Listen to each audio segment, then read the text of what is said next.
लगाम कसने के लिए शेर चाहिए होगा एंड फिकर नॉट वो आ रहे हैं। तो हे गाइस, वेलकम है आप लोगों का। वीडियो में जानेंगे आज के मंडे नाइट रॉ में क्या कुछ हुआ है। तो best in the world CM Punk के साथ मंडे नाइट रॉ हमें स्टार्ट होता हुआ दिखाई देता है। सीएम पंक के रिंग में आने के बाद वो कहते हैं कि ये है समर टाइम, ये है money in the bank time. Money in the bank को जी हाँ 2 बार मैंने कैश इन किया है उस ब्रीफकेस को और मैं बहुत एक्साइटेड हूँ ये चीज तीसरी बार करने के लिए। एंड चैंपियनशिप को अपनी कमर पर लाने के लिए बरसों बीत गए हैं टाइटल मेरे वेस्ट पर ना देखे हुए। यहाँ मेरे 2 दोस्त है टॉप ऑफ दी माउंटेन पर, जे ऊसो और सैमी ज़ेन। लेकिन जे जब मैं वो ब्रीफकेस जीतूंगा पर्सनल नहीं बिजनेस होने वाला है। लो भाई ये है सीएम पंक, पहले दोस्त कहते हैं फिर उसी दोस्त को दुश्मन बनाते उसकी चैंपियनशिप जीतने की बात करते हैं। आगे वो कहते हैं और जो दूसरा नाम है उस शिखर पर वो थोड़ा पर्सनल हो सकता है, उसका नाम है जॉन सीना, दुश्मन नंबर 1 है वो, लोग उसे पसंद नहीं करते हैं। फिर मैं क्यों करूँ, तो बिच मुझसे बचकर रहना। मिलते हैं मनी इन द बैंक में जब मैं आज अपने क्वालिफाइंग मैच को क्वालिफाई कर लूंगा। इतने में सैमी ज़ेन का म्यूजिक हिट होता है, क्राउड के साथ साथ यहाँ सीएम पंक भी झूम उठते हैं सैमी ज़ेन के म्यूजिक पर। ऐसे में सीएम पंक कहते हैं मुझे बहुत बुरा लगता है अगर कोई मुझे इंटरप्ट करता है, लेकिन आज तू आया बिल्कुल गुस्सा नहीं आया। तो सैमी कहते हैं थैंक यू इसके लिए, बिल्कुल सीधी बात है, तुम्हारा प्लान क्या है? मैं भी वर्ल्ड चैंपियन बनना चाहता हूँ लेकिन अब मैं जीत नहीं सकता। Money in the bank briefcase last week में हार गया लेकिन तुम जीत सकते हो। मैं इधर आया हूँ तुम्हें ये बताने और समझाने के लिए कि तुम्हें आज जीतना होगा हर हालत में, ये बहुत जरूरी है। अगर सहज जीत गया फिर ये जगह खत्म हो जाएगी, वो सबको बर्बाद करके रख देगा। एक और बात, जब तुम चैंपियन बन जाओगे हम फिर मिलेंगे ना उस टाइटल के लिए? सीएम पंक कहते हैं डेफिनेटली जरूर मेरे भाई, हम मिलेंगे, लड़ेंगे उस टाइटल के लिए। अब back stage Paul Heyman AJ Styles के पास पहुंच जाते हैं। तो एजे स्टाइल्स कहते हैं कि क्या करूं मैं तुम्हारे लिए पॉल? पॉल हेमन कहते हैं तुम्हारा हैप्पी बर्थडे है तो विश करना चाहता हूं तुम्हें और एक गिफ्ट भी है। वैसे तो तुम्हें किसी चीज की कमी नहीं है लेकिन एक इन्फॉर्मेशन है गिफ्ट के तौर पे, एक ऐसा इन्फॉर्मेशन जो तुम्हारी जिंदगी को वापस ट्रैक पर ले आएगा। तुम्हें पता है डोमिनिक मिस्टीरियो इंटरकॉन्टिनेंटल चैंपियन है और वो अपनी सड़ी मस्टैच मूंछ के साथ इधर उधर घूमता रहता है, लेकिन हमें एक फिनोमिनल चैंपियन चाहिए एजे स्टाइल्स के रूप में। मनी इन द बैंक वो लैडर पर चढ़ना उतरना फिर चढ़ना बड़ी मुश्किल से मिलता है रे वो बाबा, बड़ा झमेला है रे बाबू मुसाए सब में। तो छोड़ उसे और डोमिनिक के इंटरकॉन्टिनेंटल चैंपियनशिप पर ध्यान दे और वो money in the bank briefcase कृपया करके सेथ फ्रिकिन रॉलिंस के लिए छोड़ दो। एजे स्टाइल्स कहते हैं पॉल तुम थक नहीं जाते क्या? एक जगह से दूसरे जगह भागते रहते हो नौकरी के लिए, दूसरे का वाइस मैन नहीं नौकर या चमचा बन के जा। World event champion main event Jey Uso and Sami Zayn crowd के बीच से अपनी कमाल की एंट्री करते हैं। इसके बाद लेडीज एंड जेंटलमैन के साथ पॉल हेमन अपीयर होते हैं। पॉल हेमन के यहाँ आने के बाद म्यूजिक हिट होता है द बिग ब्रॉन्सन रीड का and after that music hit होता है द बैडेस्ट ब्रॉन ब्रेकर का।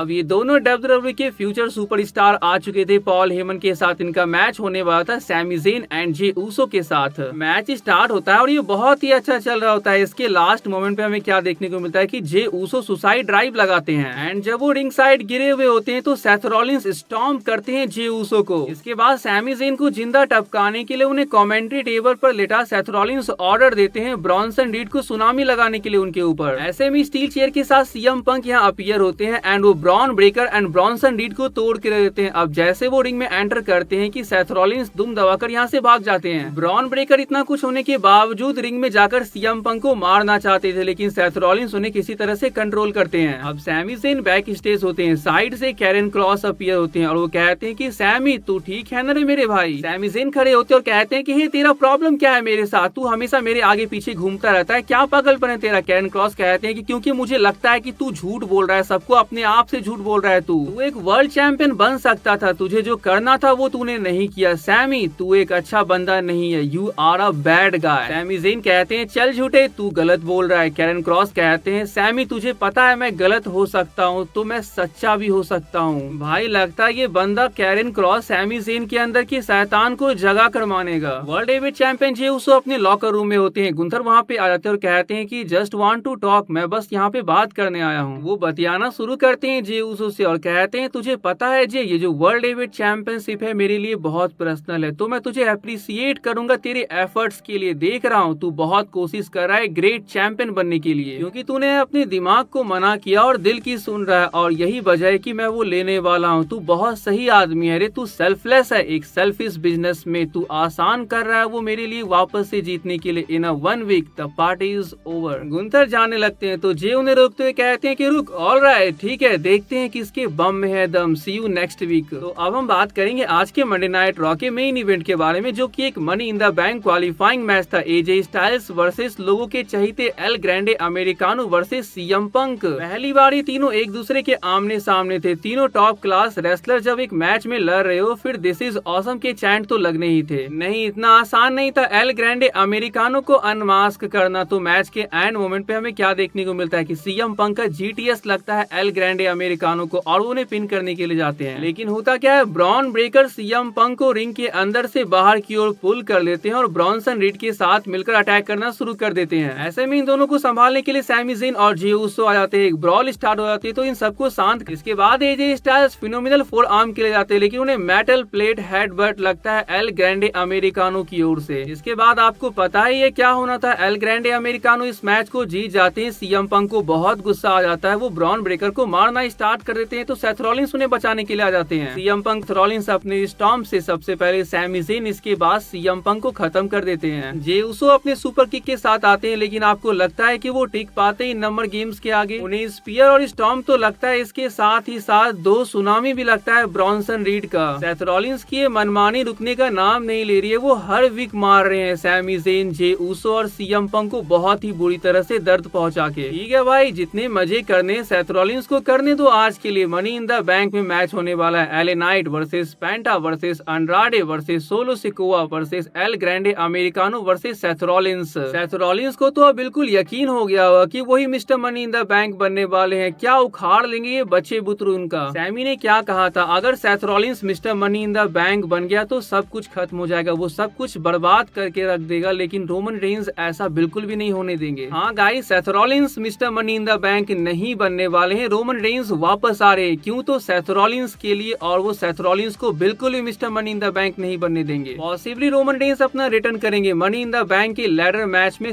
लिव मॉर्गन रिंग में आ चुकी थी, इनका मैच होने वाला था एबी नाइल और स्टेफनी वकैर से women's money in the Bank qualifying match ये भी था। Former NXT women's champion Stephanie Vaquer permanently अब रॉ की सुपरस्टार बन चुकी है। राज करने आई हूँ मैं, यही कहती है स्टेफनी वकैर अपने एंट्रेंस से पहले प्रोमो वीडियो में, और लगता है यही होने वाला है। आते के साथ स्टेफनी वकैर एडवांस कर चुकी है women's money in the bank ladder match के लिए। फ्यूचर बहुत ब्राइट है। मैच के बाद बैक स्टेज मामी के साथ उनका फेस ऑफ देखने को मिलता है और रिया रिप्ली यहाँ पे हैंड शेक करती है स्टेफनी वकैर से। द जजमेंट डे यहाँ पे अब आ चुके हैं वॉर रेडर से फाइट करने के लिए। नंबर 1 कंटेंडरशिप का मैच था ये for the world tag team championship. Match चल रहा होता है और गाइस हमें यहाँ पे क्या देखने को मिलता है, क्राउड वी वांट ट्रूथ के चैंट कर रहे थे। इसके बाद व्हाट्सएप के चैंट भी हमें देखने को मिलते हैं। जैसा कि आप लोगों को पता होगा, और अगर नहीं पता है तो मैं आप लोगों को बता दूं कि आर ट्रूथ और कार्लिटो WWE कंपनी से जा चुके हैं। उनका कॉन्ट्रैक्ट एक्सपायर होने वाला था, तो WWE ने कहा कि अब वो रिन्यू नहीं करेंगे, तो अब वो कंपनी से जा चुके हैं। फैंस को जितना बुरा लगा उतना ही बुरा WWE सुपरस्टार को भी लगा है। सबने रिएक्ट किया इस चीज पे। उन्हें यकीन नहीं हो रहा है कि कैसे आर ट्रूथ और कार्लिटो कंपनी से चले गए। वैसे इस मैच में आप देख ही रहे होगे, रॉक्सन पेरिस के इंटरफेरेंस की वजह से फिन बैलर के कुडेग्रा के बाद वो इस मैच को जीत जाते हैं। तो रॉक्स गाइस बिल्कुल सही काम कर रही है और दिख रहा है कि फिन बैलर उनसे कितने ज्यादा खुश हैं। लायरा वेलकिरिया की रिंग में आने के बाद वो बैकी लिंच को बुलाती है और ये कहना शुरू कर देती है कि 2 बार मैं तुम्हें हरा चुकी हूँ और तीसरी बार मनी इन द बैंक में हराने वाली हूँ, और ये इंश्योर करूंगी कि फिर तुम्हें ये टाइटल जीतने का मौका कभी ना मिले जब तक मैं चैंपियन रहूंगी। बैकी कहती है, देखो मैं तुम्हें चोट पहुंचाना नहीं चाहती थी, बेटर बनाना चाहती थी, लेकिन अब तुम्हें सबसे ज्यादा चोट और दर्द होने वाला है जब तुम मेरे हाथ को उठाओगी मनी इन द बैंक में, जब मैं तुम्हें हरा दूंगी। इतना कहने के बाद बैकी लिंच यहाँ से जाने लगती है। लारा कहती है कि थोड़ा हाथापाई कर ले मैच से पहले। बैकी लिंच कहती है कोई जरूरत नहीं। इसके बावजूद लारा वेलकिरिया अटैक करती है बैकी लिंच के ऊपर, तो रेफरी एंड सिक्योरिटीज इन्हें सेपरेट करते हैं। कायरी सेन वर्सेस रकील रॉड्रिगेज का मैच हमें देखने को मिलता है। लिव मॉर्गन बीच में डिस्टर्ब कर रही होती है, तो यहाँ पे ईयो स्काई देखने को मिलती है। ईयो के आने के बाद कायरी सेन इजिली इस मैच को जीत जाती है। तो आज के इस वीडियो को एंड करते हैं। वीडियो आप लोगों को अच्छी लगी तो चैनल को जो सब्सक्राइब कर लीजिएगा। मिलते हैं नेक्स्ट वीडियो में, तब तक के लिए bye and take care guys.